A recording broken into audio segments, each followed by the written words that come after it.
ওই যে আমাদের বাসার নিচে ফুচকলা বসে, সে অবশ্য অনেকদিন ছিল না।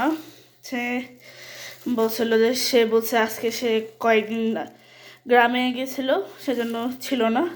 মানে জিজ্ঞেস করছিলাম, অনেকবার নিচে গেছিলাম তো, মানে সে কয়েকদিন গেছিলাম কিন্তু তাকে দেখি নাই, তাই জন্য জিজ্ঞেস করলাম যে সে কোথায় গেছে, তখন আসে নাই কেন, বা কোথাও অন্য জায়গায় কোথাও বসছে কি না। তখন সে বললো যে না, সে কোথাও বসে নেই, সে অ্যাকচুয়ালি বাড়িতে গেছিলো। যে ও আচ্ছা, তাই না, বাড়িতে গেলে কী করতে পারি বল, সেটাই। তো আজকে আসছে, আজকে দেখলাম, মানে যখন নামতাম দেখতাম যে উনি নাই, মানে আসে নেই আর কি, বসে নেই। তো আজকে বসছে, তাই নিয়ে আসলাম। এখন এটা এই করে খাবো,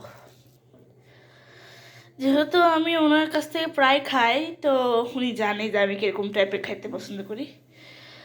যাই হোক, এই যে সাজায় গুছায় নিলাম, আর হাঁড়িতে চা বসাইছি, আর এটা খাওয়ার পর চা খাবো। যে থালাবাটি কিছু ময়লা ছিল, যে দুপুরবেলা খাইছিলাম, তো এগুলি ধোয়া হয় নাই, এখন এগুলি ধোবো।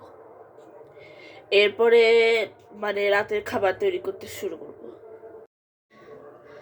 ধাবড়া বানাবো।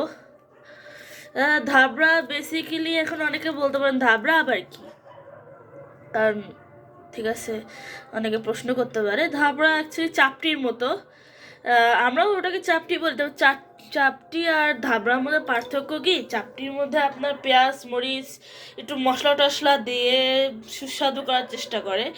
আর ধাবড়া হচ্ছে, যদি সবার বোঝার জন্য বলি, তাহলে ইনস্ট্যান্ট রুটি, মানে তাৎক্ষণিক যে রুটি হয়ে যায় না, জাস্ট আটা লবণ দিয়ে একটু গুলায় সুন্দর করে এই আপনার পাটিসাপটার মতো করে বানায় ফেলে, ওটাকে হচ্ছে আমরা বলি ধাবড়া। অনেকে হয়তো বা ইনস্ট্যান্ট রুটিও বলতে পারে। ঠিক আছে, তাহলে এটা পানি দিয়ে গুলায় এখন এটা তৈরি করব। মুরগির মাংস, আচ্ছা ধাবড়া, আচ্ছা আমাদের আজকে কি রাতের খাবার।